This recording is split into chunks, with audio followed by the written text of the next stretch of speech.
Hola a todos, bienvenidos a esta clase, la 12ª del curso Teoría del Conocimiento Sonoro. Estamos en la clase dedicada al feminismo. Dado que la clase pasada se dedicó al psicoanálisis, quizás sería bueno empezar in medias res hablando directamente de las feministas psicoanalíticas, las feministas de raíz o de corriente psicoanalítica, aunque sea un comienzo muy abrupto. Me parece el más apropiado, dado que estas filósofas son las que más han trabajado sobre el asunto de lo lingüístico, lo sonoro, aquello que está más allá del significante, lo que Lacan denominaba la voz. Las dos filósofas que vamos a empezar exponiendo son Luce Irigaray y Julia Kristeva, que son las dos principales filósofas feministas psicoanalíticas. Luce Irigaray tiene dos textos fundamentales que son Espéculo de la otra mujer y Ese sexo que no es uno. Sobre todo la primera obra está considerada una obra fundamental de lo que se conoce como la segunda ola del feminismo, el feminismo de la diferencia. Aunque vamos a ver qué entiende exactamente Irigaray por diferencia, que no tiene nada que ver con las nociones usuales.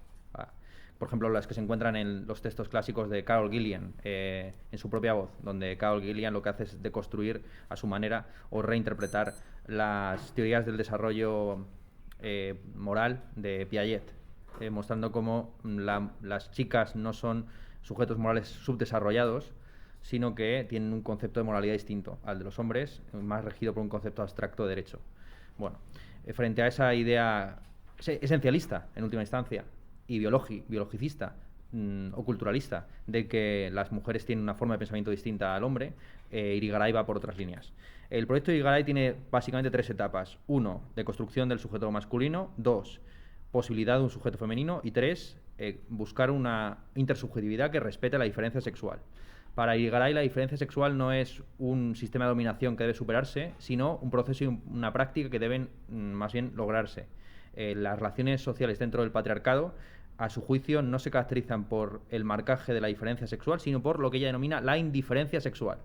La idea de que tan solo existe un orden, el orden fraterno de los hermanos / ciudadanos, que consideran a la mujer y a la naturaleza como su espejo, no reconociendo lo que ella llama la autodivisión de la naturaleza, la diferenciación sexual inmanente, ese sexo que no es uno. Vale. El ser, lo que ella denomina el ser 2 de la naturaleza, el ser 2 de la naturaleza. Bien, lo interesante de Irigaray es que bueno, igual que Kristeva, pues al final propone una revolución principalmente literaria y lingüística que ya encarna ella misma en sus textos. Estamos hablando de dos filósofas francesas en una trayectoria, una corriente muy habitual, que ustedes si han leído como han hecho a Derrida, pues ya saben de qué pie cojea, y es sobre todo pues un juego constante de deconstrucción de ciertos textos y referencias. En el caso de Irigaray, pues encontramos incluso todavía más exacerbada esa idea de Derrida de amor-odio a la tradición, ¿no? De estar todo el rato volviendo a los mismos textos clásicos para mostrar sus márgenes, sus refutaciones, etc. Espéculo de la otra mujer, por ejemplo, comienza con un texto que se llama El punto ciego del viejo sueño de simetría, en el que básicamente se dedica a ir citando una conferencia de Freud sobre la feminidad, introduciendo pequeñas variaciones y comentarios al calor de las palabras de Freud. No se trata tanto de refutar o de proponer una antítesis a Freud, sino mostrar aquello que estaba reprimido en el propio texto freudiano. Lo que le interesa a Irigaray, igual que Kristeva, es el inconsciente del texto. Hay un inconsciente textual que son los propios autores machistas o misóginos o sostenedores del patriarcado los que inconscientemente sientan las bases de su demolición o de construcción. Hay que recuperar lo que ella denomina lo corporal en el lenguaje, buscando nuevas formas de escribir y de pensar, pero a partir del canon, siempre. Mostrando cómo ese sueño, fantasía del control y el dominio masculino, pues ya está subvertido desde el propio interior del orden simbólico. Todas las categorías que pusimos el otro día, de lo simbólico, lo imaginario y lo real, van a operar aquí muchísimo. Claro, evidentemente, el tema central que van a estar trabajando ellas es el asunto del estadio del espejo, ¿no? Porque es algo que al final es una mezcla de Lacan con Simone de Beauvoir, ¿no? Simone de Beauvoir, en el segundo sexo, lo que entiende básicamente es que no se nace mujer, sino que se hace, y que esa acción de la mujer, esa construcción cultural o social de la mujer, es principalmente un producto de una sociedad patriarcal, donde la mujer siempre se concibe como lo otro, No es un sexo autónomo, sino que está siempre supeditada como complemento, como aderezo a lo masculino. Bien. Ya digo que el texto fundamental es Espéculo de la otra mujer, y especialmente el texto inicial, donde ella comienza asumiendo la posición arquetípica de la mujer, ¿no? Dentro de la estructura patriarcal. Es decir, ella comienza citando a Freud pues como un maestro, ¿no? Ella asume inicialmente la posición de la mujer que escucha pasivamente, un mansplaining, la hija obediente, sumisa, receptiva, obediente, para mostrar pues la falacia o la vieja comprensión prejuiciosa de que las mujeres tan solo pueden hablar a través de la voz del padre, que no tiene un lenguaje propio, lo que hace es, partiendo de esa premisa o de ese prejuicio, subvertirlos de dentro. Ese es el asunto principal. Entonces, según Irigaray, en la obra de Freud lo que nos encontramos es un sistema de indiferencia sexual, donde se presupone una simetría o armonía entre las identidades sexuales. Para Freud es evidente que las mujeres normales van a desear a los hombres y viceversa, que los hombres normales van a desear a las mujeres. En ambos casos, la mujer se presenta no como un sexo autónomo o independiente, sino como lo complementario del hombre, su espejo, allí donde aquello que no es humano, sino sobrehumano o infrahumano, sobre lo cual se proyecta el hombre. Eso lo explica Beauvoir de una manera tremenda, ¿no? Cómo en realidad la relación entre sexos es una relación peculiar y paradójica. Lacan incluso llegará a decir que no es posible la relación sexual, que el amor consiste en dar a otro, dar a alguien que no lo desea algo que no tienes. El amor consiste en dar algo que no tienes a alguien que no lo desea. Pues bien, sobre todo Irigaray sienta las bases para lo que luego va a ser muy importante, que es toda la literatura, podemos llamar lesboterrorista, francés, literalmente, existe el término, no me lo he inventado yo. Toda la literatura lesboterrorista que comienza en Monique Wittig y llega hasta el presente con Vernon Subutex de esta chica, ¿cómo se llama? De Virginie Despentes, efectivamente. Monique Wittig sobre todo trabajó mucho la idea de que la lesbiana no es una mujer.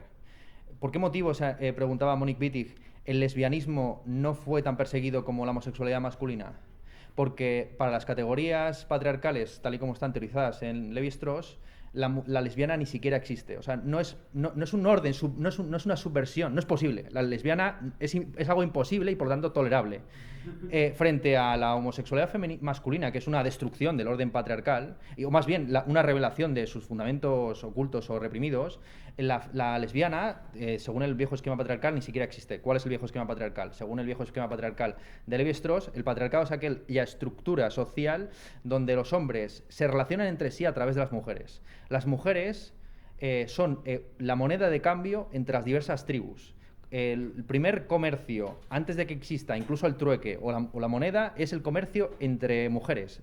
Aquella característica común a todos los pueblos, por salvajes que sean, es que ningún pueblo incurre en la endogamia o procura que la endogamia esté en los límites menores posibles. Es decir, en todo momento se busca siempre la reproducción con las mujeres del pueblo ajeno. Con lo cual las mujeres se convierten, insisto, en un bien de intercambio entre hombres. Eso lo explica muy bien Simone de Beauvoir. Los que hablan de sí mismos como caballeros no respetan a las mujeres, respetan a las mujeres de los otros.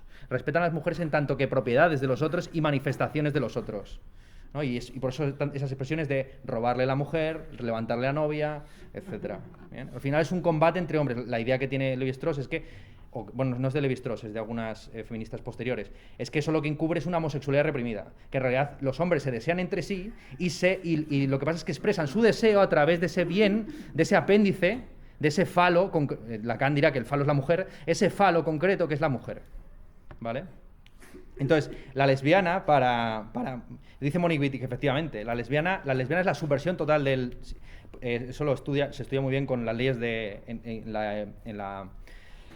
la Gran Bretaña victoriana, a los gays, a los homosexuales masculinos se les metía a la cárcel, mientras que no había una pena específica para la homosexualidad femenina. Era una cosa más bien privada, no tenía una legislación tan dura, tan fuerte. Y todo esto se explica bajo esa categoría, ¿no? La lesbiana simplemente es lo inconcebible. Es lo inconcebible, que sería tan inconcebible como que los productos de Amazon se aparearan en la propia balda, ¿no? Que hubiera una relación entre efectivamente. Eso es lo bueno. Entonces se tolera hasta un cierto límite, hasta un límite también analizado por Simone de Beauvoir. En El segundo sexo dedica un capítulo a la lesbiana, que es el momento en el que eso no se quiere llevar más allá de la adolescencia, es decir, se quiere llevar más allá de lo que ella denomina el narcisismo masoquista femenino. Bueno, luego entramos en eso, si os parece bien. El asunto es, para Lucy Irigaray, esta estructura patriarcal se asienta sobre el matricidio, la supresión de las genealogías o linajes femeninos. Antes de el síndrome de Edipo, o el síndrome de Electra, da igual, que es la relación antagónica que mantienen los hijos respecto a los padres, es decir, antes de la muerte del padre, la muerte del padre, que según Freud instituye la sociedad en Tótem y Tabú, tal y como explica en Tótem y Tabú, ¿no? La ley es el nombre del padre, es la sustitución de la figura de autoridad individual por una figura de autoridad distribuida en ciertos enunciados, proposiciones, textos, documentos. Pues bien, antes de la muerte del padre, que es una muerte, por cierto, recordada, rememorada, celebrada, que funda prácticamente todo el derecho de sucesión, está otra muerte primera, que es la muerte de la madre, que es una muerte que ni siquiera se recuerda, es una herida que borra su propia llaga. Eso es lo característico de la estructura patriarcal. Las mujeres se convierten en un espejo indiferente de los hombres, que nutre sus identidades, sus impulsos, se presentan a sí mismas como un alter ego, mientras que lo que se niega de manera estructural en el patriarcado son las relaciones autónomas entre madre y mujer. En Freud están bloqueadas por completo. El hombre, el niño, tiene una relación tanto con la madre como con el padre, mientras que la niña, en principio, a través del síndrome de Electra, que es simplemente una transposición del síndrome de Edipo, tan solo tendría una relación con el padre, no habría una relación directa con la madre. Eso, por cierto, se criticó mucho, es una cosa que se ha criticado mucho en el cine hollywoodiense. O sea, eso tiene una encarnación concreta cultural. Es la famosa ley de Bechdel. La ley de Bechdel es una ley con la que se analizan muchas películas hollywoodienses clásicas, pero también muchas obras de la cultura occidental. La ley de Bechdel es que, por norma general, en la mayor parte de las producciones culturales patriarcales o machistas, de este mundo en el que vivimos, las mujeres tan solo tienen relación entre sí a través de hombres. Es decir, no se comunican ni se relacionan entre sí más que a través de la mediación de un hombre. Hay un montonazo de películas. El ejemplo más claro, Antígona. Porque la pregunta que se planteaban muchas de las primeras analistas de Hollywood, lo explicamos en la clase pasada, era ¿cómo es posible que, teniendo una tradición occidental que pone a la mujer en el centro de todas las obras desde las suplicantes en adelante, pasando por Fortunata y Jacinta, Madame Bovary, etcétera, llegando hasta el presente, ¿por qué motivo, siendo las mujeres protagonistas de todas estas obras, sin embargo, no son obras que satisfagan un ideal emancipatorio femenino? Porque están construidas desde una perspectiva masculina. Y las mujeres son protagonistas en la medida en que sacrifican por hombres, desean a hombres, y están relacionadas entre sí por medio de hombres. Por ejemplo, en el caso de Antígona tan solo se relaciona con su hermana Ismene en relación al conflicto creado por sus dos hermanos, que la han liado parda, uno defendía la ciudad y el otro la atacaba. Por eso uno está enterrado y el otro es dejado allí a despojo de los buitres. Entonces, esa es la ley de Bechdel. La ley de Bechdel es aquella ley que se cumple en buena parte de las obras occidentales, donde las mujeres no tienen una vida autónoma. Dice Simone de Beauvoir, las mujeres no forman un contrauniverso. La diferencia fundamental entre las mujeres y el resto de minorías con las cuales se quiere asociar la causa femenina es, primero, que la mujer no es una minoría, sino que son más del 50% de la población, y segundo, que las mujeres, a pesar de esa mayoría numérica que tienen, no están estructuradas como colectivo. Más bien son la negación de todo colectivo. Es decir, una mujer antes pertenece a su familia, o a su clase, o a su religión, que a su género. Por eso habla Simone de Beauvoir de la doble opresión. Está primero la opresión social y luego está la opresión simbólica. Las mujeres no tienen, hasta evidentemente la construcción del feminismo, no tiene una tradición común. No se reconocen como parte de una misma causa. Por eso dice, no se debe equiparar tanto a las mujeres con la clase trabajadora, cuanto a las mujeres con los judíos. De hecho, las fantasías antisemitas, las fantasías machistas se parecen más a las fantasías antisemitas que otra cosa. Es la idea de un pueblo al mismo tiempo oprimido, pero que lo controla todo secretamente, ¿no? Las mujeres no tienen ningún poder, pero secretamente, a través de sus artes del sexo débil, lo controlan todo. Bueno, ahora que la señora Ayuso ha conseguido mayoría absoluta, hemos visto como también a veces explícitamente las mujeres pueden llegar a dominarlo todo. Entonces, este orden fraternal es calificado por Lucy Irigaray como homosexual, pero con 2 M's. Homosexual, como la comedia, como la comedia de Ignatius Farray, que es como la diferencia de Jacques Derrida al final, ¿no? La homosexualidad es un régimen social basado en la idea del hombre y basado en la idea de lo idéntico. Como hemos dicho, para Lucy Irigaray, el patriarcado es un sistema social basado en la reproducción de lo idéntico, donde efectivamente la homosexualidad masculina se considera algo tabú y perseguido, pero justamente porque es el fundamento reprimido de lo social, ¿vale?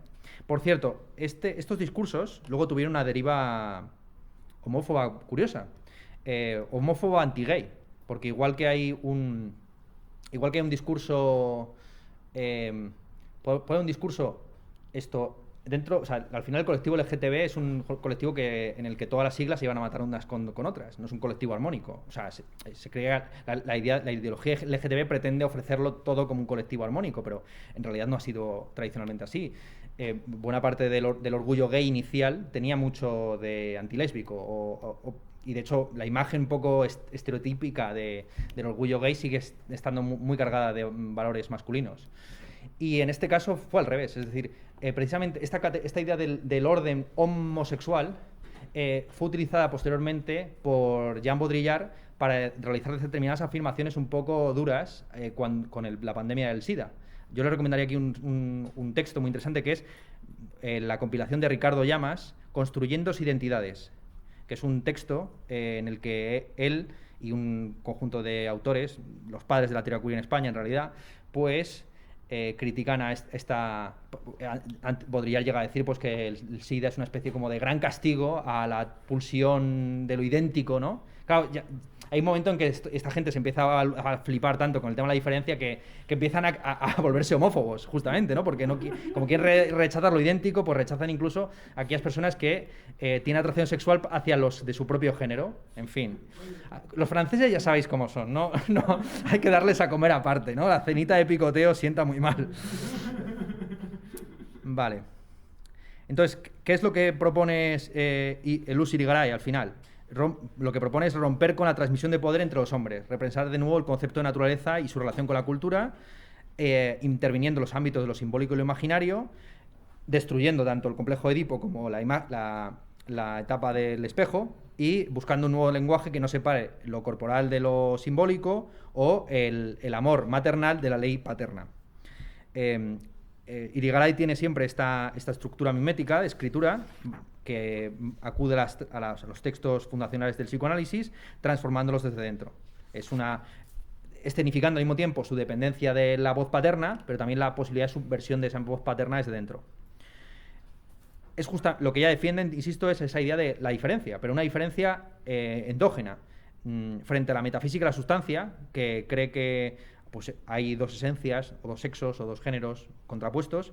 Ella lo que entiende es que la naturaleza es siempre dos. Es lo que ella denomina la autodivisión de la naturaleza, el ser dos de lo real.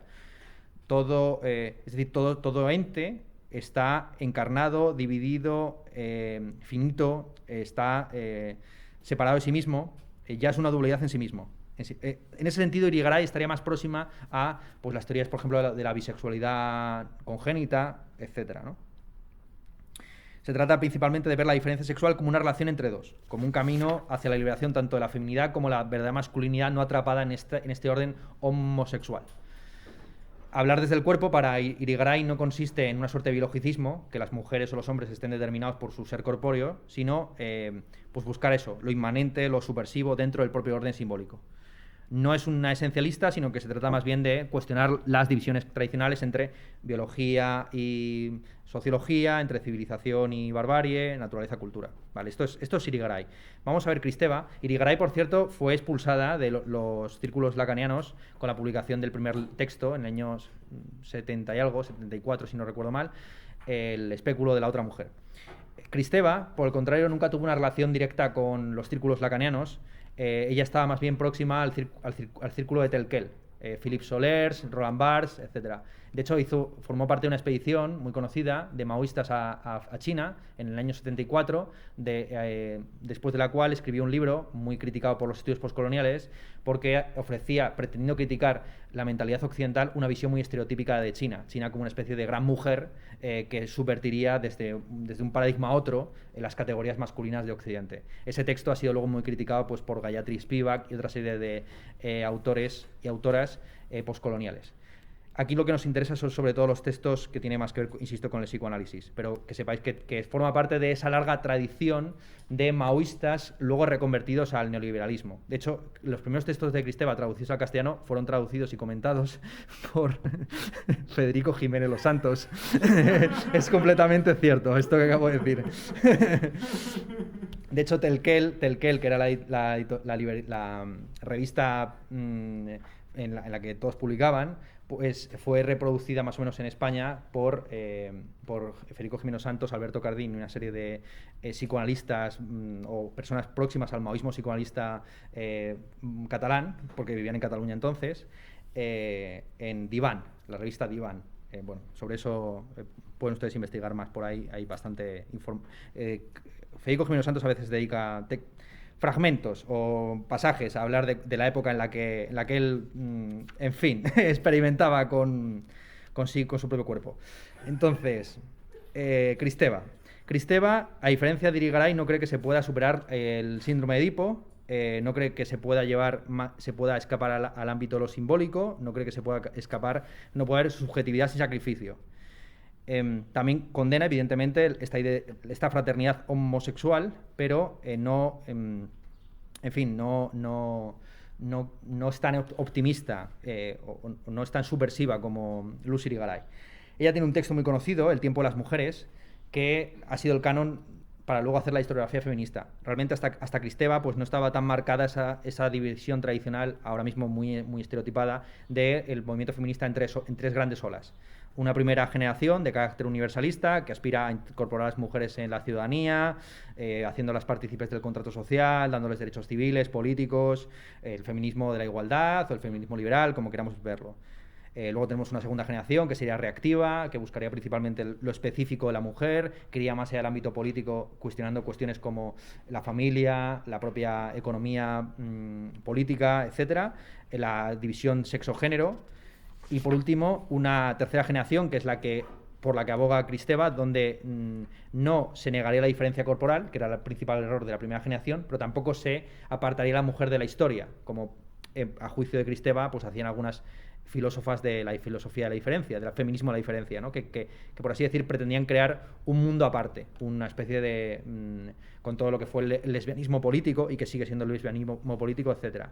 Ella entiende que esta tercera generación o esta tercera ola, que luego se ha terminado identificando mucho con la teoría queer, pues lo que deben abrazar es la ambigüedad, lo no binario, la no identidad, la búsqueda del control social y de la comunidad con los demás.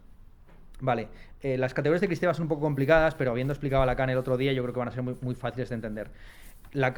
Kristeva lo que hace es reducir la tríada de Lacan, lo real, lo simbólico y lo imaginario, a una díada, que es, por un lado, lo semiótico y por otro lado, lo simbólico. Lo semiótico es lo real, lo semiótico es esa materialidad del lenguaje, esas cualidades tonales, ese aspecto rítmico, esa corporalidad que subvierte lo establecido. Lo que ella denomina en algunos textos el genotexto. Frente al genotexto estaría el fenotexto, que es la expresión de esa inmanencia textual o corpórea, que es lo que ella denomina lo simbólico. Lo simbólico abarca para Kristeva tanto lo que Lacan denomina propiamente simbólico como lo que él denomina imaginario, es decir, todo el orden de la tabla de espejo, el complejo de Edipo, lo que tiene que ver con el lenguaje ya estructurado. Entonces esas son las dos categorías fundamentales. Lo semiótico asociado al genotexto, y que ella también a veces denomina en ciertos pasajes, apoyándose en Husserl, la etapa pretética, ¿no? Igual esto de Husserl, de Husserl y luego posteriormente Sartre, ¿no? Que la conciencia es una conciencia siempre tética, que está orientada hacia un objeto. Pues bien, antes de la conciencia tética, que tiene un objeto, pues está la conciencia pretética, que está en una inmanencia radical y que ni siquiera tiene diferencia sujeto-objeto. Frente a lo pretético, semiótico y el genotexto, teníamos el fenotexto, lo simbólico y ya la conciencia tética, ¿vale? Así veis cómo en Kristeva lo interesante de Kristeva es que en ella confluyen muchas tradiciones. Por un lado, pues todo el existencialismo / fenomenología husserliano-sartriano, y por otro lado el asunto, toda la semiología, la semiótica soviética en realidad. Ella proviene de Bulgaria y tradujo muchos textos al francés, y Lacan, por supuesto. Bueno, entonces, como digo, a diferencia de Irigaray, la diferencia fundamental es que ella no cree que se pueda borrar el matricidio infantil, cree que ese matricidio es necesario, que en todo caso lo que debería estudiarse es la existencia de un padre imaginario previo al síndrome de Edipo, que permite la irrupción del significante. Kristeva está en contra, digamos, de esta reivindicación de las genealogías femeninas. Ella lo que sobre todo estudia es, su contribución más interesante es el estudio de aquellos estados subjetivos o emotivos que hacen que el sujeto se rompa y regrese a un estado pretético, genotéxtico o semiótico. Vale, entonces los principales estudios son estudios sobre lo abyecto y sobre lo melancólico. Entonces empecemos. Sobre lo abyecto tiene un texto que se llama Poderes del horror, donde entiende lo abyecto como aquello que ha sido purgado en el proceso de la creación del sujeto.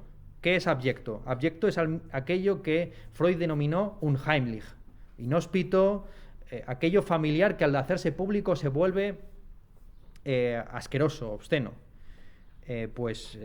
Los fluidos corporales, el sudor, la sangre, la pus, la leche materna, justamente la madre es lo más abyecto, es lo espantoso, lo repugnante, aquello que es extraño pero al mismo tiempo familiar, y aquello que se va purificando, que es necesario purificar en la construcción del yo. Esto, por supuesto, tiene una aplicación muy clara en el ámbito político, ¿no? Toda comunidad política se constituye siempre por sus fronteras y deja algo fuera. Hablamos el otro día que era increíble que en una campaña electoral en la que se invocaba a millones de adultos a votar, estuviera concentrada en unos pocos miles de personas, que son los menas, que eran considerados precisamente lo abyecto, ¿no? Es decir, aquello que se debería excluir o por el contrario, incluir en la comunidad política. Entonces, el judío, la mujer tiene ese estatus particular de que es lo abyecto, pero al mismo tiempo es lo central, ¿no? Es lo real, lo que hemos dicho, ¿no? Lo semiótico. Vale, junto con ese estudio de lo abyecto, ella estudia también la melancolía en un texto muy bonito que se llama Sol Negro, Depresión y Melancolía, donde diferencia dos formas de relacionarse con la muerte. Por un lado estaría el duelo, que el duelo para Kristeva, igual que para Freud, es el proceso mediante el cual un sujeto se va desprendiendo de un objeto de deseo, en un individuo que ha fenecido, frente a la melancolía, que sería el intento de aferrarse a los objetos perdidos, por excelencia a la madre, ¿no? La madre, frente al intento de Irigaray, que ella considera melancólico, de recuperar esa genealogía femenina, ella considera que el psicoanálisis es principalmente una disciplina contradepresora, que al igual que el arte y la escritura no tiene tanto como objetivo reivindicar una tradición o un legado perdido, sino liberar lo inconsciente, liberar lo semiótico dentro de lo simbólico, haciendo una revolución poética. Ella reivindica explícitamente la posibilidad de una revolución poética. A pesar de ser mucho más explícita en su defensa de esa revolución poética y de llevarlo hasta un extremo mucho mayor, porque al final está leyendo los textos de Lucy Irigaray y sí que es cierto que pueden chocarte un poco porque son más, pero en realidad son muy académicos en el sentido de que son puro comentario de texto. O sea, no son académicos en el sentido de que al final ni siquiera es original, porque lo único que está haciendo es subvirtiendo desde dentro, con pequeñas variaciones, textos de Freud. Kristeva sí que es más... Kristeva publicó varias novelas, los textos suyos tienen un trabajo literario un poco más tradicional, vamos a decirlo así rápidamente. Ahora bien, ella, a diferencia de Irigaray, reivindicaba el individualismo. De hecho, en su etapa final, ya después de su giro anti-izquierdista, pues llegó incluso a defender la individualidad, digamos, inextricable o irreductible de cada persona. Tiene un texto, una trilogía muy conocida que se llama Genio Femenino, donde analiza la biografía de 3 grandes creadoras del siglo XX, Hannah Arendt, Melanie Klein y Colette, y al final lo que termina reivindicando es la categoría de Duns Scoto de la aikeitas, de la estidad. La estidad que hace que cada mujer... Ya no existe lo femenino, existe cada mujer individual y casi cada individuo radical, ¿no? Ella reivindica al final la idea del ego fuerte, lo reivindica realmente, porque considera que los egos frágiles, fragmentados y desintegrados, pues conducen a la melancolía o a la regresión al abyecto, o por el contrario a pulsiones totalitarias para purgar lo que nos amenaza. Vale.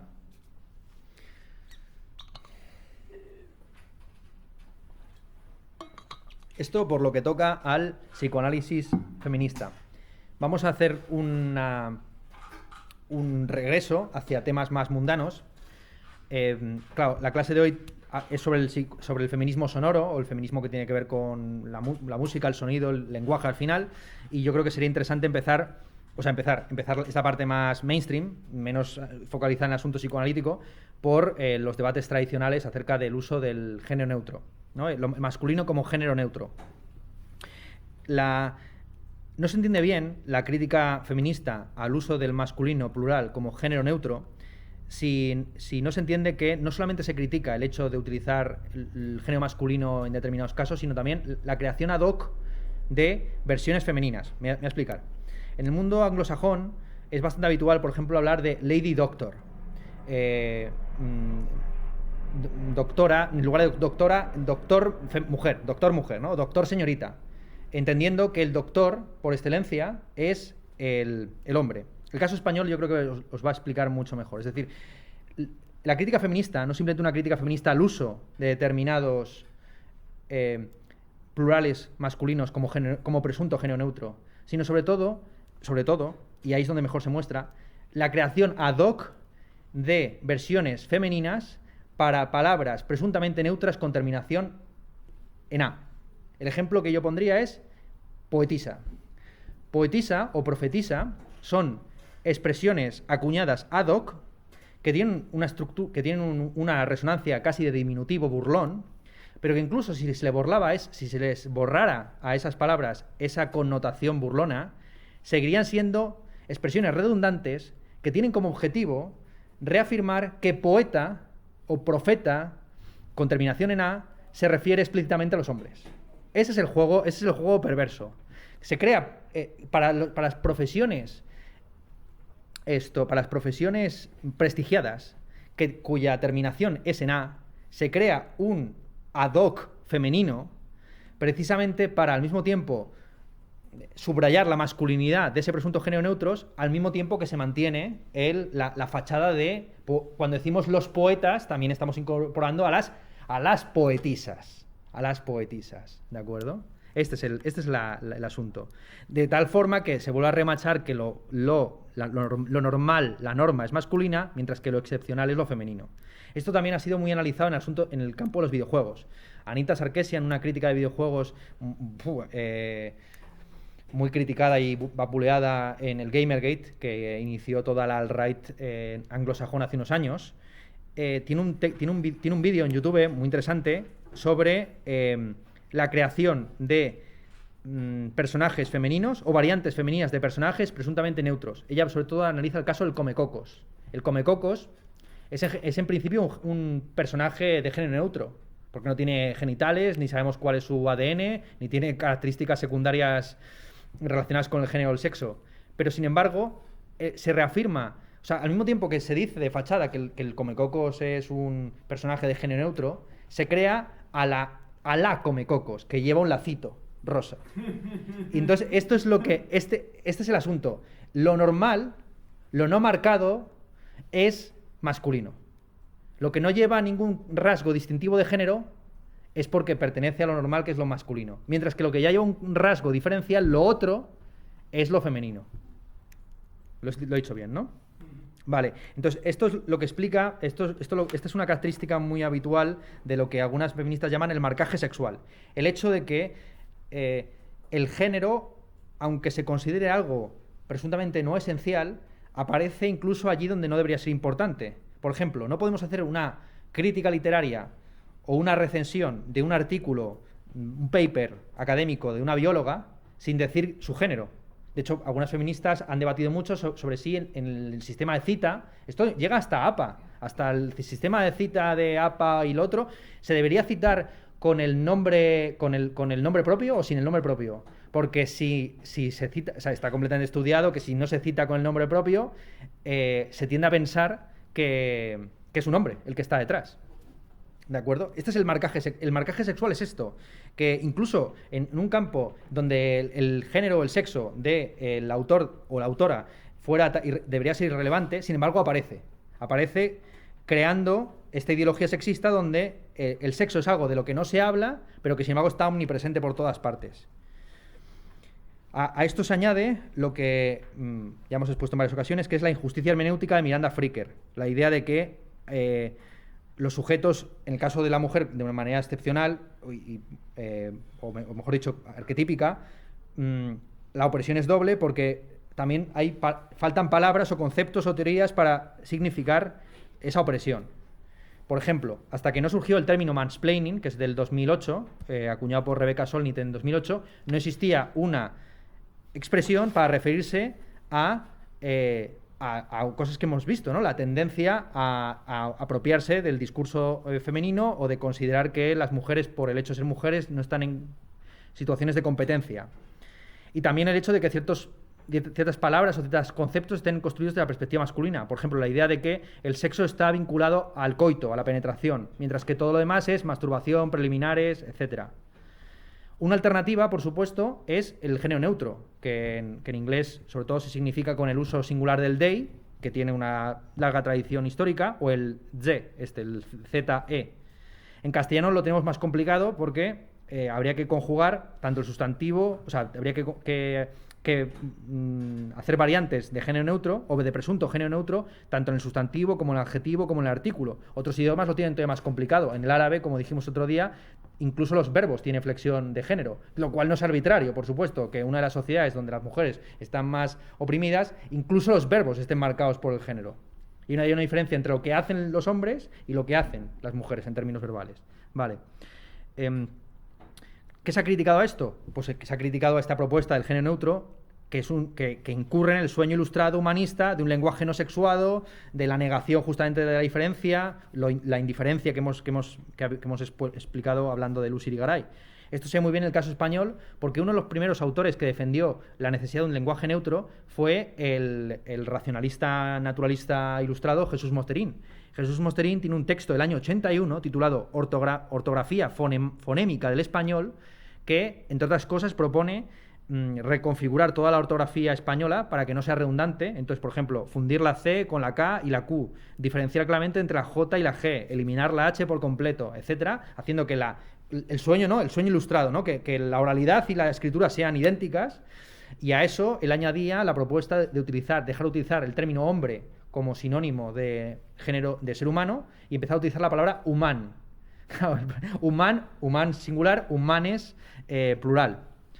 Claro, esto se enfrenta a problemas de economía del lenguaje, que tendrías que los humanes guapes, les humanes guapes, les humanes guapes, y de todo. Pero aparte de esa crítica, digamos, más de estar por calle, está esta crítica, ya digo, filosófica. Esta construcción del género neutro incurre nuevamente en la negación de la diferencia sexual. Entonces es una ideología encubridora al final. Claro, otra alternativa sería utilizar lo femenino como nuevo género normal y normativo. Aquí tenemos más bien el problema de la impostura. Hay muchos vídeos virales, memes, ¿no?, de dirigentes comunistas de barba poblada diciendo nosotras las comunistas creemos en tal y cual cosa.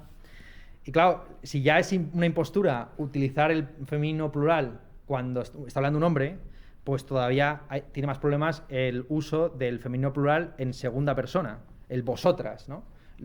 en lugar de decir nosotras las comunistas, vosotras las comunistas, ¿no? Lo cual quiere decir, de nuevo, que es el padre el que utiliza la palabra para dirigirse a un público poco ilustrado de alumnas o de discípulas o de simpatizantes o de militantes. Vale. Dicho esto, vamos a entrar en otro tema complicadísimo, que es cómo se define... Sí. Sí, Anita Sarkeesian, con 2 Es. Esta es muy conocida, hace unos años era absolutamente popular, lo que pasa es que la hundieron. Si buscan ustedes por ahí en Google, Gamergate, el Gamergate es literalmente el comienzo del alt-right, que luego apoyó a Donald. Todos los grandes intelectuales populares intelectuales que apoyaban posteriormente a Donald Trump, surgieron y empezaron a popularizarse con el Gamergate. Muy señaladamente, Milo Yiannopoulos. Bueno, de hecho, Milo Yiannopoulos es un ejemplo muy claro de cómo las tres o cuatro o tropecientas siglas del LGTBQ más no se llevan bien, no tienen por qué llevarse bien. Milo Yiannopoulos es un conservador homosexual que dice literalmente que no existen las lesbianas, sino que las lesbianas son simplemente mujeres insatisfechas, ¿no? Entonces, bueno, de hecho, pero y también está en una larga tradición, porque claro, es la tradición, ojo, es la tradición de ¿cómo llamarlo? El catolicismo homosexual británico. Hay muchos, el mejor texto a ese respecto es En busca del varón corvo. En busca del varón corvo es la historia de un hombre que va a buscar van a estudiar la vida de un homosexual de estos bohemios de finales del siglo XIX, que se había convertido al catolicismo por el gusto por el ornato y el boato y todo este tipo de asuntos, ¿no? O sea, la visión un poco fantasiosa de la Iglesia católica como una iglesia en la que los hombres no se casan, no tienen relación con las mujeres y están ahí en una especie como de orgía, una imaginación un poco rara, ¿no? De los conventos de monjes como Sodoma, ¿no? Como Sodoma. Está, por supuesto, en Sade o en Pasolini, eso está en muchos autores. Pero sobre todo es una tradición muy específicamente británica. En Gran Bretaña hubo muchas figuras así. Vale, entonces, vamos al tema de la mujer. Aquí el texto que yo recomendaría es un texto recientemente aparecido, Después de lo trans, de Elisabeth Duval. Allí Elisabeth Duval yo creo que hace muy bien, diferenciando claramente 3 instancias, que son el sexo, el género y el cuerpo. A veces se olvida este último término, pero yo creo que es el fundamental, que es la aekeitas, donde todo se encarna realmente, ¿no? No se entiende bien el discurso de la teoría queer si no se tiene en cuenta estas 3 dimensiones. Es decir, para la teoría queer, tanto el sexo como el género son constructos culturales.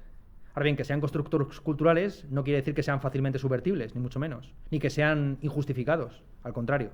Cuando se dice que el sexo es algo construido, es que el sexo es principalmente un ente postulado científicamente.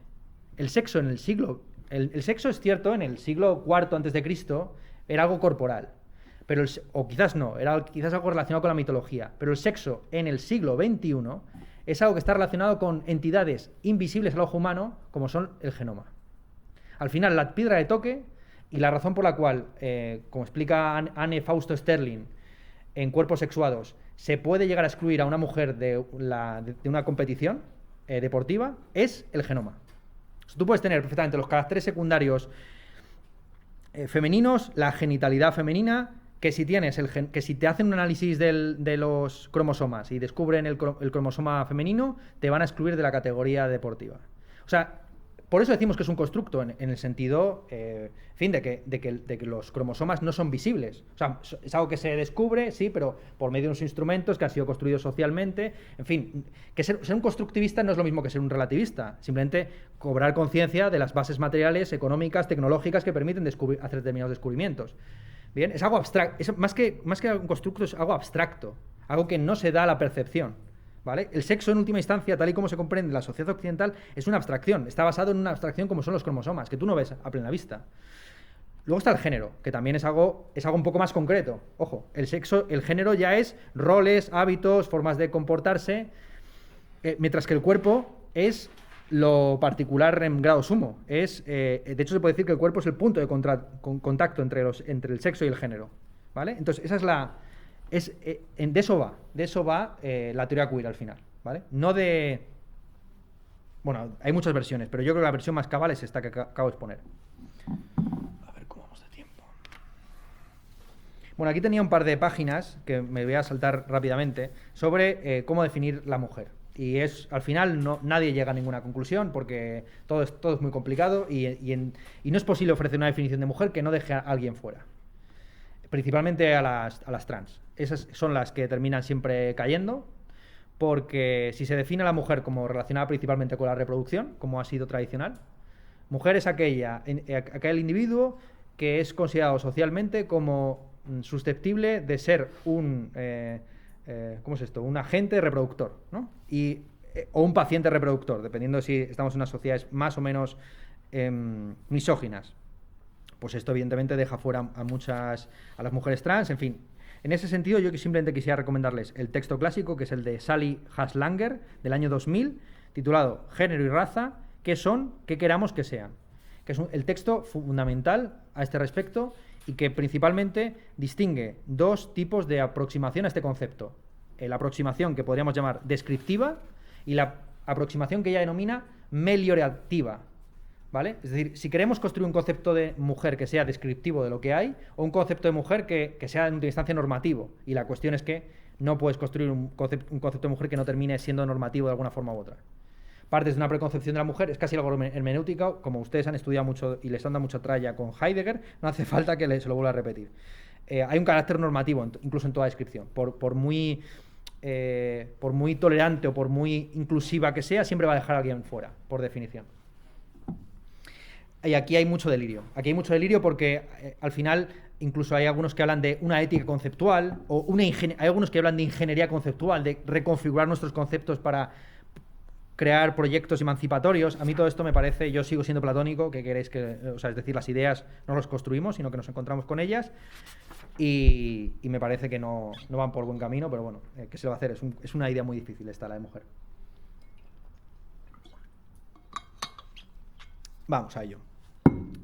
Otro tema interesante y lo central es abordar el asunto de la filosofía del lenguaje feminista.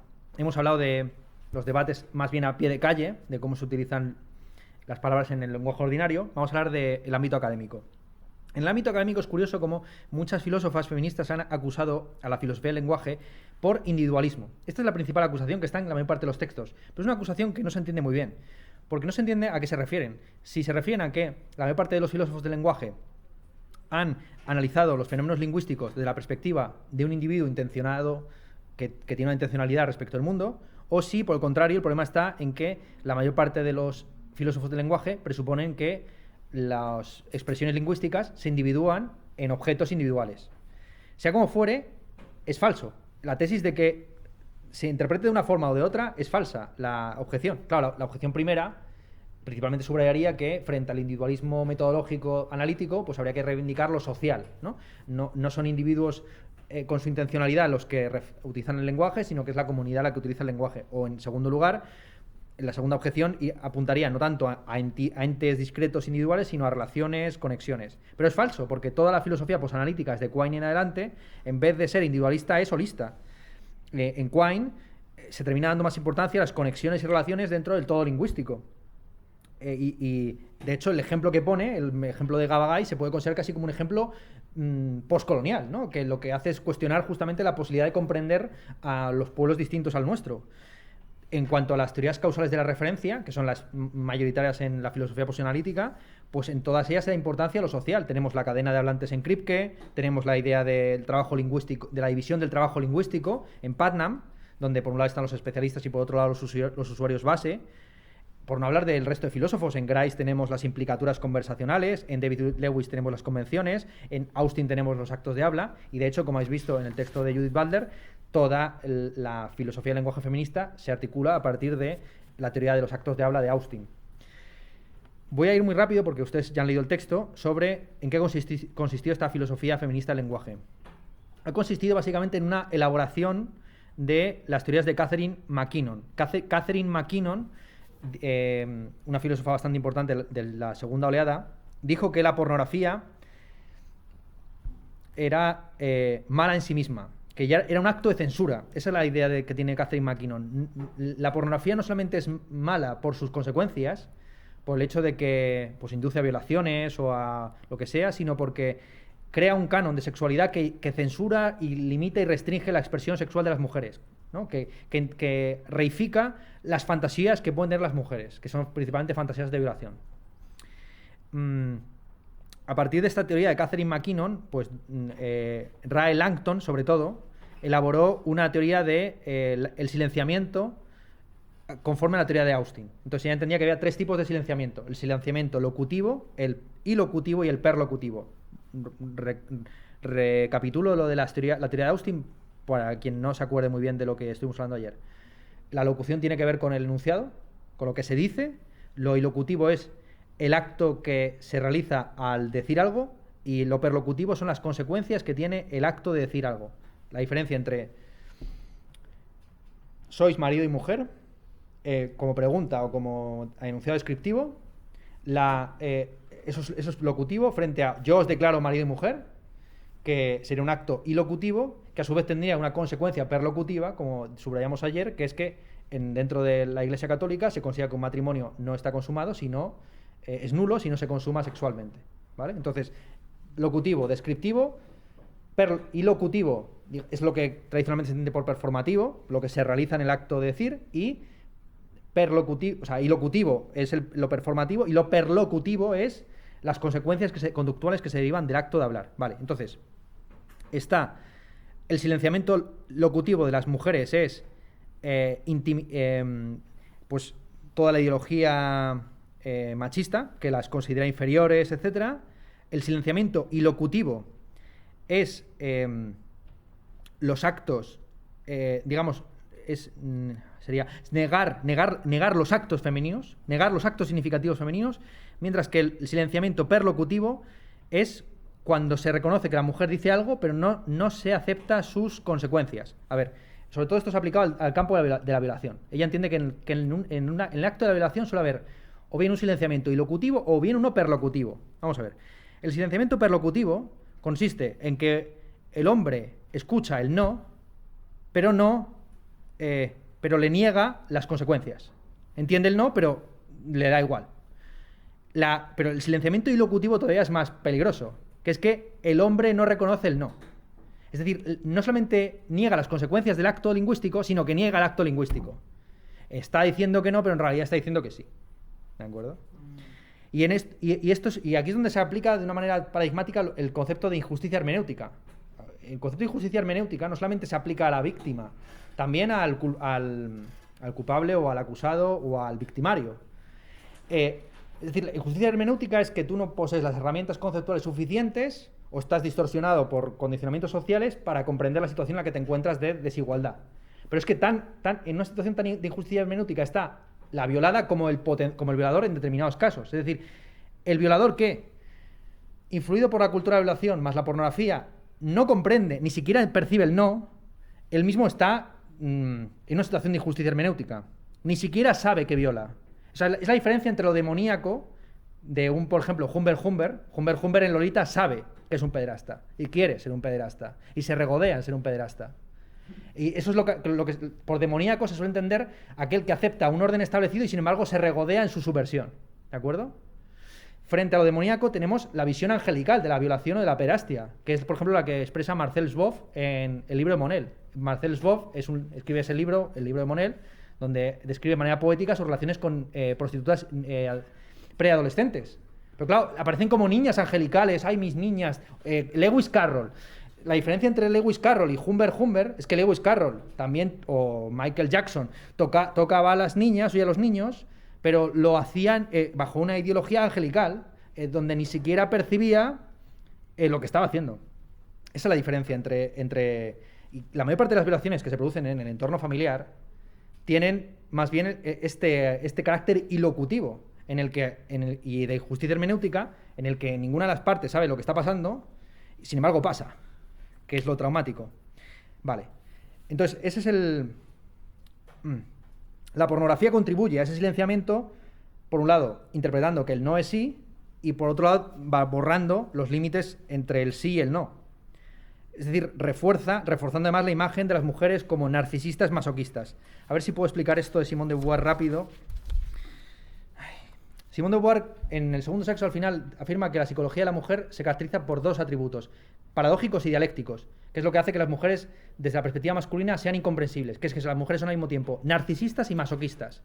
El narcisismo se diferencia del egoísmo por una razón muy sencilla. El egoísmo suele estar, en el caso de los hombres, dirigido trascendentemente hacia afuera. Es decir, los hombres son egoístas, pero están conectados con el mundo porque tienen objetivos concretos en el mundo. Quieren el coche, la casa y la chica. ¿Vale? Entonces se les considera psicológicamente más simples, pero en realidad eso es lo que les permite trascenderse. La mujer desde la infancia, al jugar con muñecas, se ve a sí misma como el único objeto de deseo. El problema de la narcisista no es que sea egoísta, es que su egoísmo está desconectado de la realidad. No se objetiva en actos, sino que se ve a sí misma como un objeto. La mujer se contempla a sí misma como lo único valioso en el mundo, pero al no objetivarse, carece de reconocimiento externo. Dice, aparentemente masoquismo y narcisismo son entidades opuestas, son atributos opuestos, pero en realidad se coimplican. ¿Cómo? La única forma que tiene la mujer de validarse objetivamente su carácter objetual es sacrificando, entregando ese objeto que ha perfeccionado estéticamente a una entidad superior, que es el hombre entendido como un dios. El problema es que las mujeres, el problema del patriarcado no es solamente que los hombres degradan a las mujeres, sino que las mujeres enaltecen o divinizan a los hombres. Es decir, en ningún caso hay una relación entre iguales. Para el hombre, la mujer siempre va a ser o un animal o un ángel, o el demonio o las niñas estas de Monel, y viceversa. Para las mujeres, los hombres siempre van a ser o príncipes azules o animales feroces violadores. Os odio, hombres. Un libro muy conocido que se ha traducido hace poco, que es un texto en el que se dice que todos los hombres son violadores, salvo mi novio, que es un ángel, ¿no? Muy típico. El príncipe azul. No creáis en el príncipe azul, porque todos los hombres son unos violadores. Pues oye, habrá un término medio, ¿no? Entre todos violadores o este príncipe azul, ¿vale? Entonces, y ahí es donde se introduce el sadomasoquismo. Cuando la mujer descubre que el hombre no es Dios, sino un animal, se siente humillada, pero disfruta con esa humillación y se regodea en ella. La única forma que tiene de reconciliarse con un mundo en el que ella tan solo va a ser reconocida o aceptada, tan solo va a liberarse en el momento en que se someta, es convirtiendo su sometimiento en fuente de goce. Bueno, breve porque ya tenía mucho más material, pero bueno, luego puedo hacer en casa, puedo grabar un par de minutos. Sí, voy a grabar un par de minutos en casa, que les voy a mandar, esta vez sí, porque tenía aquí más material sobre la teoría de argumentación, que creo que también es interesante. Voy a cerrar explicando brevemente lo de ayer de Butler y con una cita de Beauvoir. Claro, entonces al final, esta estructura narcisista masoquista, que se expresa de muchas maneras. Por ejemplo, Simone de Beauvoir tiene los últimos 3 capítulos del segundo sexo, están dedicados a la narcisista, la enamorada y la mística. La mística es aquella que, no encontrando ningún hombre divino, se entrega al mega hombre. Hay una frase de Fraser que cita constantemente Simone de Beauvoir a lo largo del segundo sexo, que es brutal: los hombres crean a los dioses y las mujeres los adoran.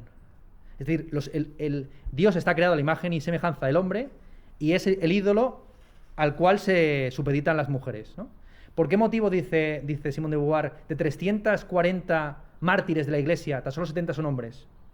¿No? Hay casi 3 veces más mujeres mártires que hombres. Precisamente porque a través del martirio se produce se produce la satisfacción de esa psicología construida por el patriarcado, al mismo tiempo narcisista y masoquista. Narcisista, Dios me ha elegido a mí; masoquista, Dios exige de mí mi sacrificio. Entonces, desde Juana de Arco, pasando por Santa Teresa de Jesús, que son las que más aprecia, porque claro, al final esas utilizan la inspiración divina para hacer cosas. Ella valora sobre todo a esas mujeres que efectivamente que utilizan las figuras divinas o masculinas para hacer cosas concretas. Entonces, sobre todo valora la que más valora es Santa Teresa de Jesús, en realidad. Santa Teresa de Jesús, Madame de Staël, ella misma, por supuesto, pero las que desprecia son estas, claro, las que incurren en este rollo. Entonces, tiene Simone de Beauvoir una frase muy interesante sobre la idea del misterio de las mujeres, ¿no? Las mujeres son de Venus y los hombres de Marte, y las mujeres son incomprensibles. Dice Simone de Beauvoir: esta es la forma que tienen los hombres de convertir una falta de conocimiento en una suerte de impenetrabilidad objetiva. De nuevo, una metáfora muy, muy viril, la idea de que conocer es penetrar. Entonces dice Simone: El hombre, que no entiende a la mujer, está feliz de transformar una deficiencia subjetiva en una resistencia objetiva. En lugar de admitir su ignorancia, reconoce la presencia de un misterio ajeno a él, explicación que alimenta tanto su pereza como su vanidad. Decir que la mujer es un misterio es decir no que calla, sino que su lenguaje no es escuchado. Está ahí, pero oculta bajo unos velos. Este es el asunto. Esto es a lo que se refieren justamente las filósofas del lenguaje cuando dicen que hay un silenciamiento tanto ilocutivo como perlocutivo. Cuando se dice que las mujeres son un misterio, lo que se hace simplemente es que no se las escucha. Se las corta, se las interrumpe, se les explica aquello que ya saben, este tipo de asuntos. ¿Vale? Y para cerrar, posiblemente un breve recordatorio de lo que explicamos ayer con Butler. Butler, sobre todo, interviene en este debate basado principalmente en Butler y en Beauvoir y en Austin, para subrayar que todos los actos de lenguaje son principalmente perlocutivos, es decir, que hay una diferencia entre lenguaje y conducta, y esto se hace principalmente por razones políticas. Si los actos, por ejemplo, de vulnerabilidad fueran actos ilocutivos, entonces los sujetos subalternos siempre estarían en una situación de víctima. ¿Cómo escapar a la situación de omnivictimismo? Estableciendo una diferencia entre lenguaje y conducta. Cuando a ti te llaman maricón o te llaman boyera, eso no te marca ni te estigmatiza directamente, sino que hay una distancia entre el acto de emitir una expresión y su recepción. Y es en ese es en ese espacio donde puede haber agencia. Una agencia sí vulnerable, pero que lo que hace es cuestionar precisamente esta idea del lenguaje soberano. La idea del lenguaje soberano es que los hombres ponen nombre a las cosas, incluidas sus mujeres, y que las mujeres no pueden revolverse contra esas conceptualizaciones. ¿Cuál es la alternativa que ofrece Beauvoir? Beauvoir más bien y Butler. La reapropiación o el empoderamiento sobre aquellas cosas que se consideraban, por ser femeninas, inferiores. No se trata de que las mujeres rompan por completo con el imaginario que se ha proyectado sobre ellas, sino que se reapropien de él, mostrando sus potencialidades no contempladas hasta ahora, ¿vale? Para ella la responsabilidad en el lenguaje tiene que ver con la posibilidad de respuesta. Las mujeres no deben callarse ante las acusaciones o los insultos o los piropos masculinos. Deben tener capacidad de agencia. Y la única manera, ontológicamente hablando, de posibilitar esa agencia es marcando una diferencia entre lenguaje y acción. Los delitos de odio no generan un daño inmediato. Todo depende de cómo se recepcione esos insultos, es decir, frente a las actitudes estatistas, punitivistas, que creen que se debería censurar el lenguaje políticamente incorrecto, Butler defiende la posibilidad de que los subalternos o los marginados desde el margen repliquen a las instancias de poder, al vocabulario mainstream.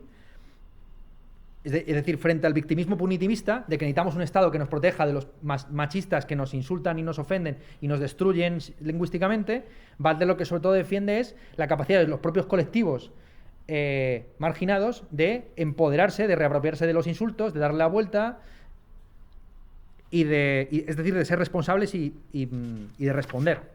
Vale, y por último una cita breve, yo creo sí, sobre el tema del insulto. José María Bellido Morillas, que es un colega mío, un sabio, un erudito, para mí el mayor erudito de España, que da clase en un instituto en Andújar, Jaén, tiene un vídeo en YouTube titulado De las ofensas, donde él, que es muy de ofender, en las redes sociales, pues explica el lujo idiomático que es el insulto, porque el insulto llama a la respuesta. Dice, ofender es una actividad siempre contraproducente, ya que es un esfuerzo que solo puede derivar en daño para el que lo hace. Las ofensas son, por lo tanto, un refinamiento de la civilización avanzada, como los cubiertos en la mesa o las señales de tráfico, y como todo lujo, han llegado a ser indispensables, incluso en situaciones en las que se retorna al estado de salvajismo, donde son una floritura inútil. O sea, no tiene sentido insultar en mitad de una selva amazónica cuando te están a punto de degollar con una hacha de sílex, ¿no? El insulto justamente el insulto es una amenaza que en realidad el insulto es una amenaza que no se realiza, que no es feliz en el sentido de Austin, ¿no? Que no tiene condiciones de realización fáctica, y que pide el que insulta pide ser reconocido como un interlocutor legítimo. Pide que le insulten de vuelta. Porque no hay peor insulto que el que no ofende quien quiere, sino quien puede. Y la mejor respuesta a alguien que insulta es darle la callada por respuesta. Porque es no reconocerle como un interlocutor legítimo. Y termino. Dice, en la contraproducente empresa del ofensivo, la elegancia no consiste, como en otros ámbitos, en la economía de medios, en lograr el máximo resultado a través del mínimo coste, sino en el carácter simbólico. Y volvemos otra vez a lo mismo, que al final todos estos autores, todas estas autoras, están moviéndose en un campo simbólico, ¿no? Bien sea por medio de su subversión semiótica, bien sea pues por medio de su reapropiación empoderadora. Y aquí es donde lo vamos a dejar. En casa grabo unos minutitos más sobre la teoría de la argumentación.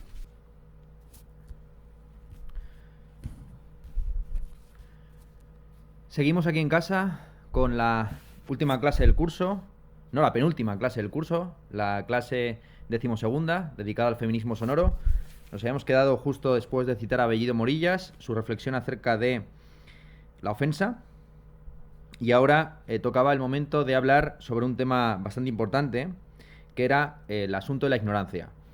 Como ya explicamos, citando a Bellido Morillas, la mejor respuesta que se puede dar a un insulto es el silencio, dar la callada por respuesta, ignorarlo, entendiendo la ignorancia en el doble sentido de o bien no saber o bien no prestar atención. Nada hay más ridículo para alguien que insulta que ser ignorado, en el doble sentido de o no ser conocido o bien no ser prestado atención. La ignorancia, en este doble sentido del término, ha sido objeto de estudio reciente por parte de una disciplina que ha recibido nombre recientemente, la agnotología. El neologismo es de hace poco, es del año 95, lo acuñó Robert N. Proctor, aunque evidentemente solo sé que no sé nada, podría considerarse el origen, la frase fundacional de esta disciplina, que se remonta hasta Sócrates. La agnotología es la disciplina que se ocupa de estudiar los tipos de ignorancia, porque no toda ignorancia es irracional. Hay también ignorancias racionales, estratégicas, dado que somos seres finitos, no podemos conocerlo todo. En ocasiones nos conviene, no en ocasiones, durante toda la vida nos conviene saber ciertas cosas, pero también ignorar muchas otras, que son irrelevantes. Una persona que no supiera discriminar la información del ruido, pues no tendría conocimiento. Conocer no simplemente estar informado, es saber discriminar aquello que resulta significativo de aquello que es asignificativo. Algo que resulta evidentemente muy complicado en un contexto como el actual de medios de comunicación informando 24/7 en un ciclo de noticias ininterrumpido, con comentarios, con memes, con en fin, reflexiones de las reflexiones, en fin, opinología a saco. Vale. Este es un campo creciente que está siendo muy estudiado, digo, el de la agnotología. De hecho, se podría decir que la mayor parte de los epistemólogos contemporáneos están interesados más en la ignorancia que por el conocimiento. Les parece más interesante la ignorancia, cómo esa ignorancia también está atravesada por cuestiones de clase, por cuestiones de género, cómo hay una ignorancia racional y estratégica, por ejemplo, que permite a las personas situadas en un determinado estrato social ignorar las dificultades de aquellas personas que se encuentran en unas situaciones inferiores. Es decir, el sistema social en el que vivimos no solamente se apoya de grandes dosis de conocimiento, pues el conocimiento, por ejemplo, que se necesita para producir esta misma cámara o para sostener Internet, sino que también se apoya sobre grandes dosis de ignorancia. La ignorancia que nos permite seguir funcionando business as usual a pesar del cambio climático. Pongamos, es una ignorancia racional, estratégica, todo lo racional que se quiera desde un punto de vista del cortoplacismo del mercado, el ignorar los efectos del cambio climático o ignorar en términos políticos aquello que sucede fuera de el marco electoral de los 4 años en los que gobierna un presidente sobre un país.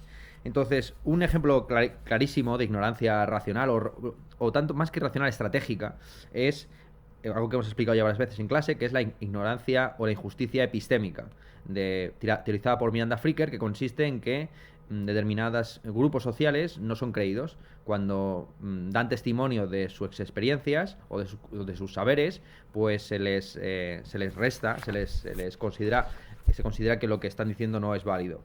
A ese tipo de injusticia epistémica, se han añadido en los últimos años otra serie de propuestas. Estamos hablando de textos del año 2012 o del 2017. Dodson, por ejemplo, habló de una injusticia contributiva.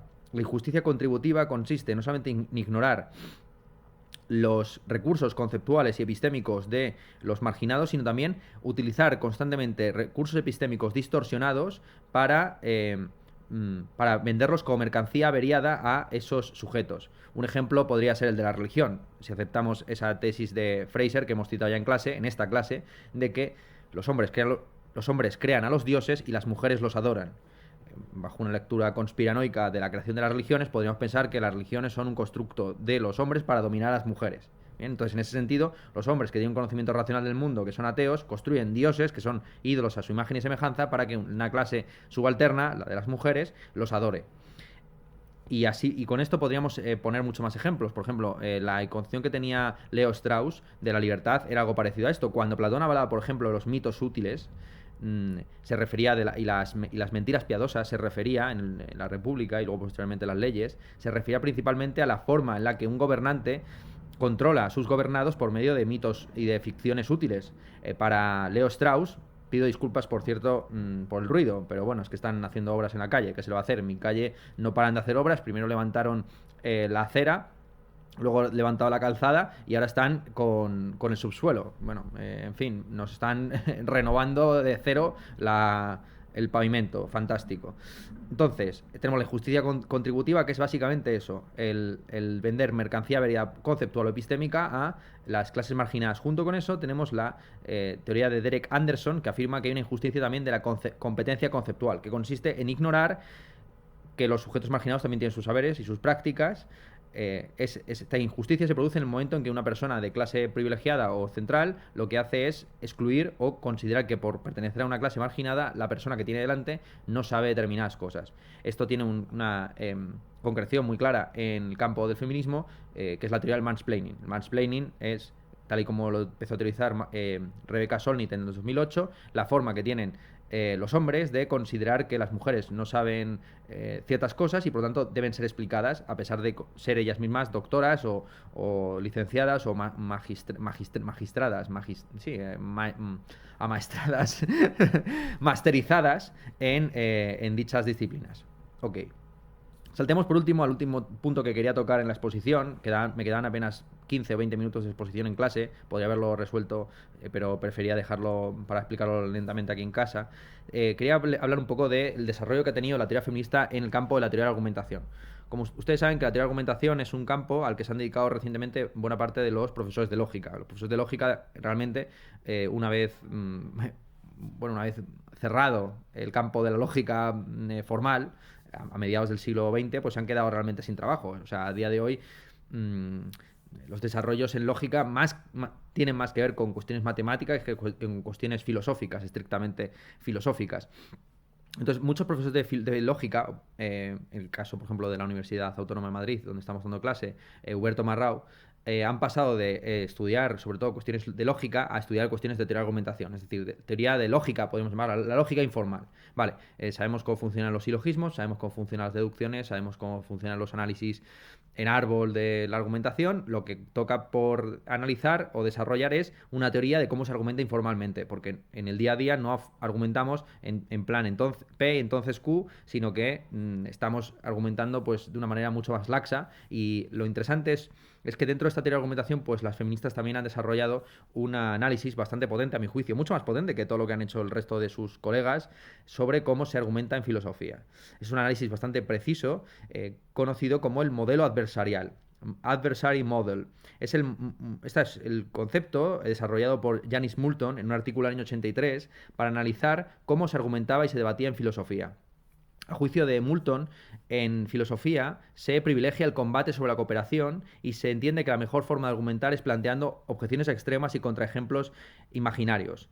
Este énfasis en el combate sobre la cooperación excluye evidentemente otras formas de diálogo tradicionalmente asociadas con lo femenino: el ponerse en lugar del otro, la empatía, el realismo práctico, el poner los problemas en común, la apelación al sentido colectivo común, la búsqueda de consensos, las relaciones armoniosas. Bien.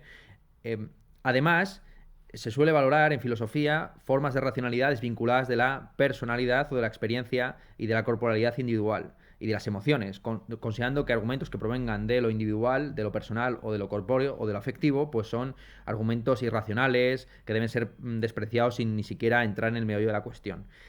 Además de esto, cuando las mujeres adoptan formas de racionalidad y de incorpóreas o descorporizadas, impersonales, desindividualizadas, son tachadas de frías, distantes, marimandonas y anodinas. El problema no es que se excluyan formas de razonamiento estereotípicamente vinculadas con la mujer, sino que cuando la mujer intenta argumentar conforme a los cánones establecidos por los hombres, a ella se la considera, aunque lo esté haciendo muy bien, fría, marimandona, anodina, distante.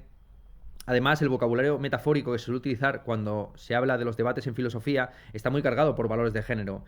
Así lo señala Marjan Ajim en un artículo de 1988 titulado Violencia y dominación como metáforas en el discurso académico. Y dice lo siguiente, Marjan Ajim: los filósofos suelen valorar a sus estudiantes más afilados, a quienes elogian abiertamente por sus conocimientos penetrantes. De vez en cuando encuentran estudiantes con una inteligencia punzante, tal vez uno o dos con mentes como trampas de acero. Los filósofos consideran que los estudiantes son importantes, necesitan oponentes de cabeza dura, a quienes bloquear en el aula, mostrando a los demás en qué consisten las estocadas de la argumentación filosófica. Esta pelea de ingenios es algo arriesgada, sin embargo, y un combatiente debe siempre tener cuidado de llevar la ventaja, de dar un puño en la mesa, de evitar que se le suba a la cabeza.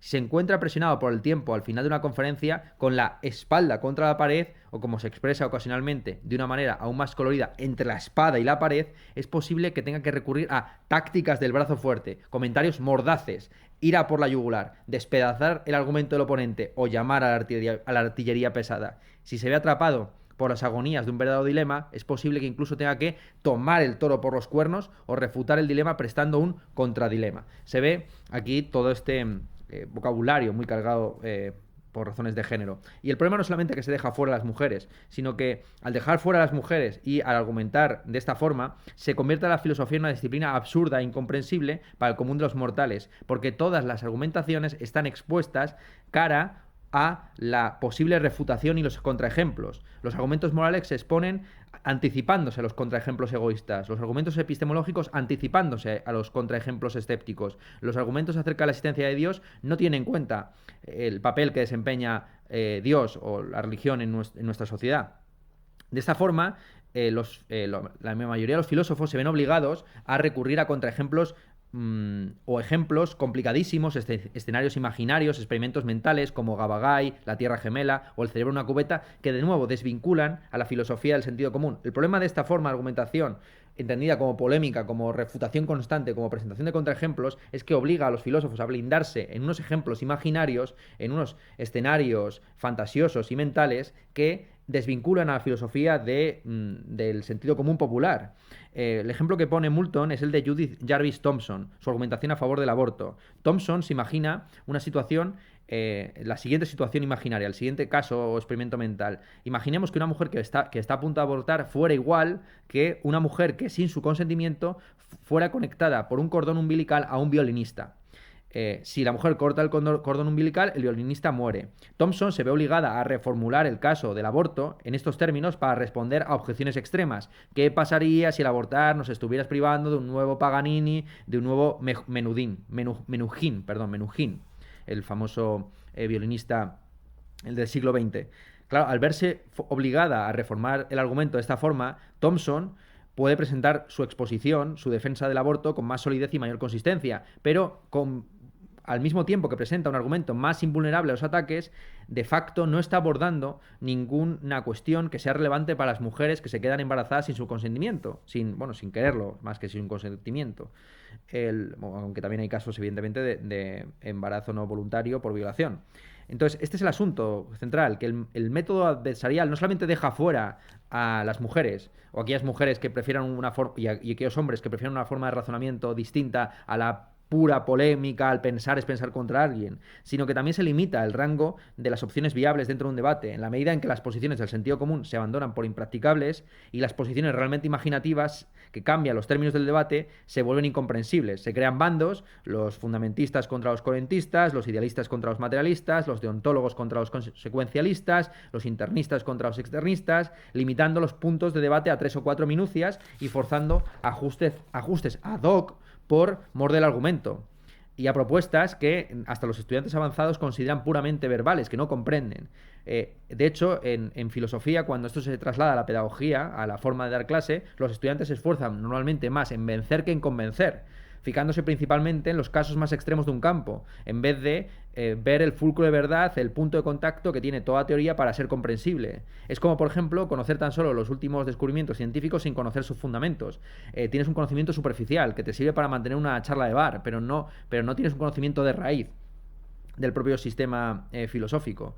Esto además afecta la forma en la que se leen los clásicos de filosofía, pues se pone un énfasis constante en el desarrollo y la exposición de tesis y en su refutación, exagerando la diferencia entre filósofos que a la par o a la postre están bastante próximos, como el caso de Platón o Aristóteles, Kant y Hegel.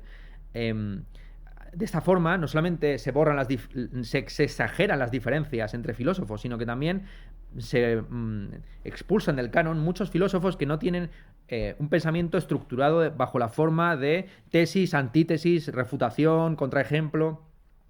Los filósofos que acuden a la pregunta abierta, a la ironía, a la sugestión verbal o a la escritura automática se vuelven realmente ilegibles. Empezando por el propio Platón. Los diálogos de Platón se malversan si se entiende que Platón lo que está haciendo es presentando tesis y refutándolas, cuando hay en muchas ocasiones un juego muy sutil de sugerencia, de ironía e incluso de puro recreo literario. Véase, por supuesto, el banquete.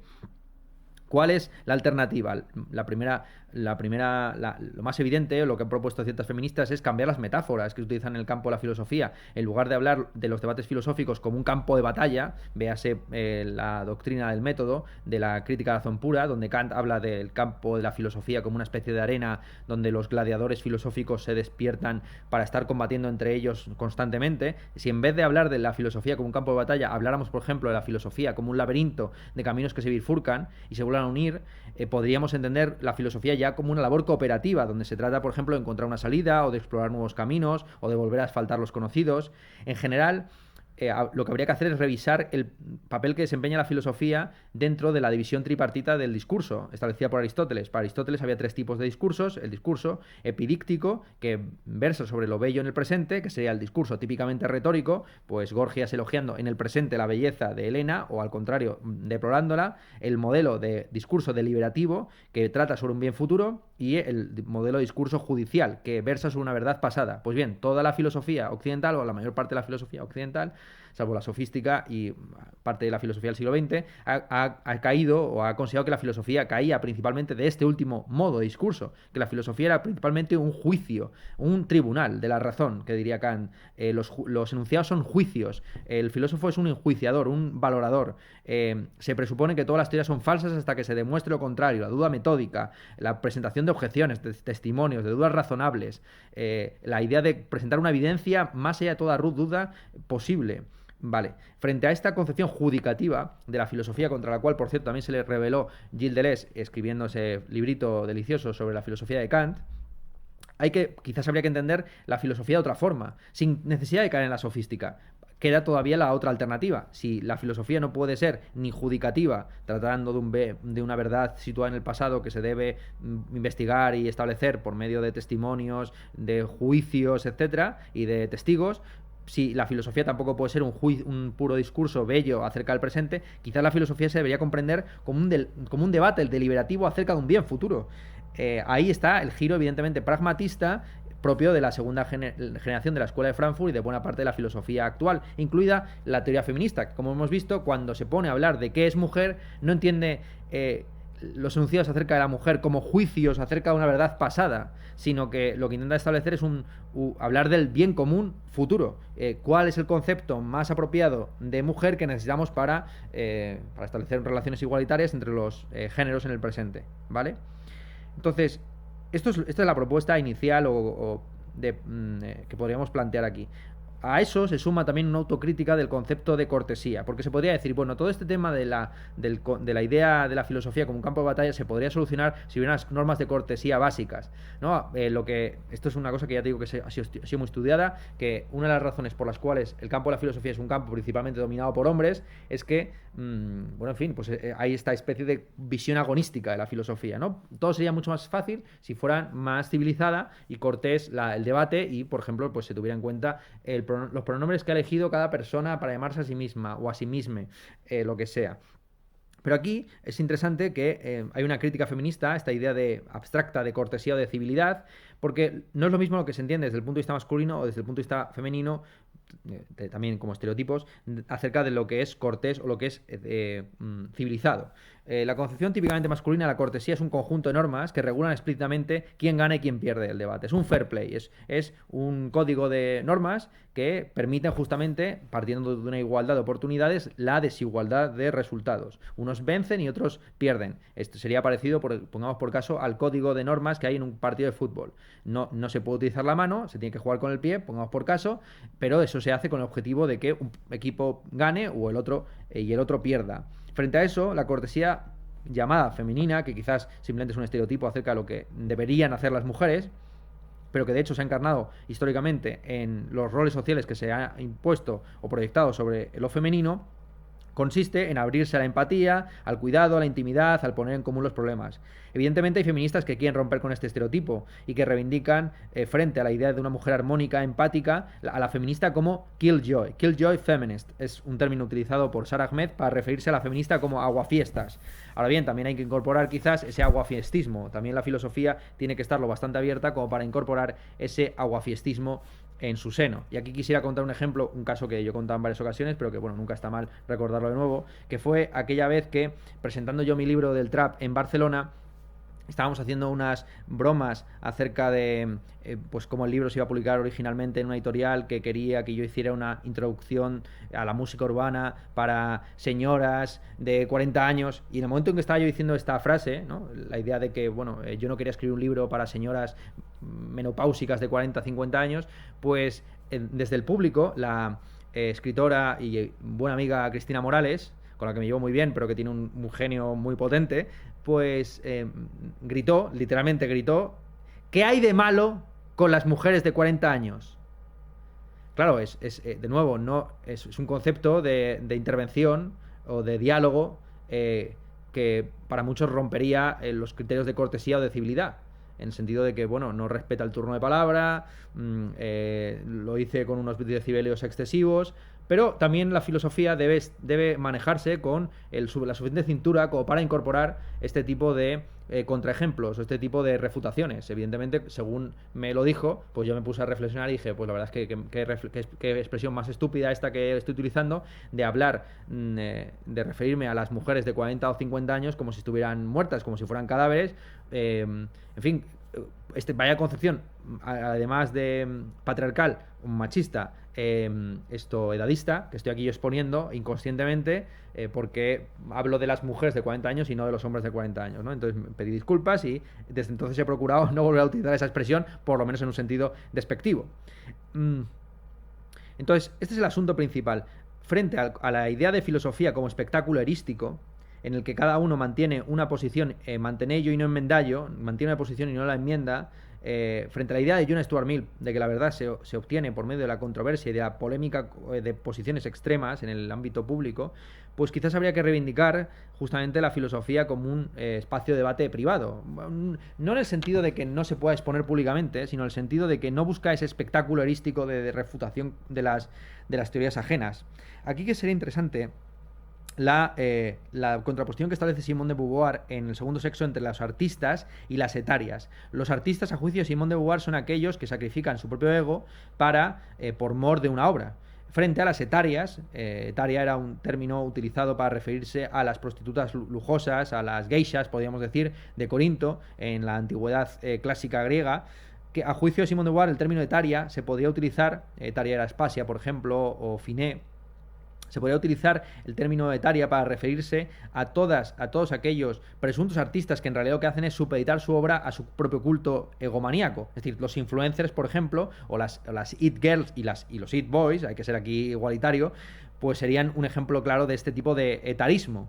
Las etarias, insisto, son, o los etarios también, o los etarias, son aquellas personas que supeditan su obra al culto al propio yo. Pues bien, el filósofo se debe entender, a mi juicio, como alguien que, sin tener ego, es decir, siendo un artista el concepto, no una etaria el concepto, a diferencia del sofista, el filósofo es aquel que, no teniendo ego, sin embargo, juega con los egos de los demás. Esto es importantísimo.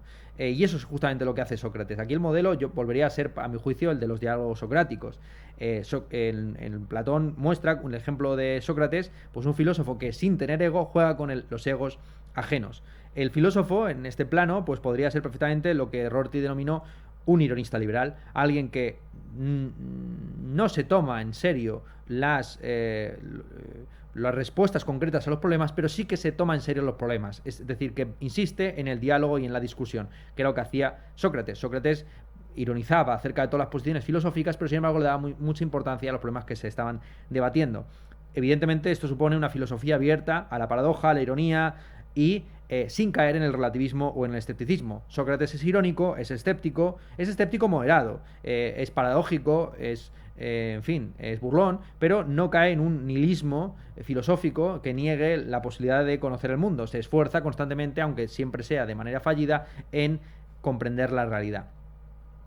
Vale, y con esto podemos ya ir cerrando, exponiendo simplemente otro modelo de argumentación filosófica, que es la argumentación coalescente de Michael Gilbert, quien considera que frente a la forma de argumentación basada en premisas y conclusiones, el silogismo aristotélico, habría que ver una forma de argumentación entendida como una comunicación mucho más amplia que involucra un montón de factores, pues actitudes, creencias, sentimientos, intuiciones, y que de tal forma que lo más importante en la argumentación, en el debate, no sea tanto la validez de las premisas y su coherencia, consistencia y su relación de implicación con la conclusión, sino la interconexión entre los que conversan, la búsqueda de un terreno común donde se pueda concordar en ciertas cosas y discrepar en otras muchas.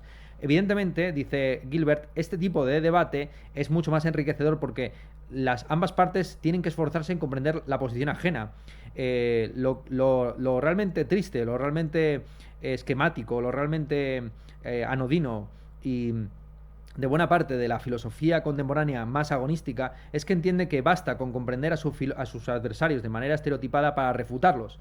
Es el ejemplo paradigmático del materialismo filosófico de Gustavo Bueno, que piensa que basta con poner en una tabla exhaustiva las posiciones de los adversarios para no tener que decir una palabra acerca de ellos, más que, pues bueno, sus filosofías son idealistas, o son psicologicistas, o son sociologicistas, o lo que toque.